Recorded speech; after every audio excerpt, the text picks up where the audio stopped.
తన పిల్లల జోలికి వస్తే, తన పిల్లలను నిరసిస్తే, తన పిల్లలకి ఆపద వస్తే ఎంత తొందర కంగారు పడాలి. అలాంటి అమ్మ చాలా నిర్లక్ష్యంగా, చాలా ఎక్కువ ఉదాసీనంగా ఉంది. మహావిశాఖలో ఆమె పేరే ఏవో జయమ్మ.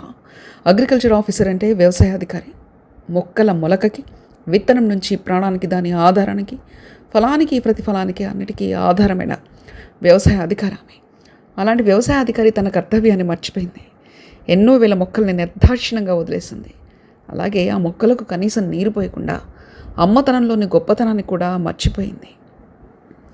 ఇదంతా ఏవో జయమ్మ విషయంలో ఎందుకు చెప్పాల్సి వస్తుందంటే, ఆమె నిర్లక్ష్యం అంత పెద్దది. దాదాపు 40 లక్షల రూపాయల ప్రభుత్వానికి ఆదాయం గండిపడినప్పటికీ ఆ ఆదాయం సంగతి పక్కన పెడితే కనీసం తనలోని అమ్మతనాన్ని, తనలోని అమ్మతనాన్ని, మొక్కల విషయంలో కనీసం నీరు పోయాల్సిన విషయం కూడా ఆమెకు సోయలేకపోవడం ఇక్కడ చాలా విచారకరం.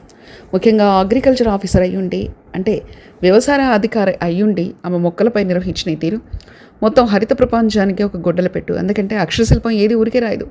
అక్షరశిల్పానికి ప్రత్యేకించి వేరే వేరే అజెండాల్లో కేవలం ప్రభుత్వాలు బాగుండాలి, ప్రజలు బాగుండాలి, జీవులు బాగుండాలి, ముఖ్యంగా ప్రపంచం మొత్తం సుభిక్షంగా ఉండాలని ఆలోచన తప్ప ఇంకొకటి లేదు. అలాంటి సందర్భాల్లోనే ఈ అధికారి వ్యవహరించిన తీరు చాలా విచారకరంగా కనిపించి ఈ కథనం రాయాల్సి వస్తుంది.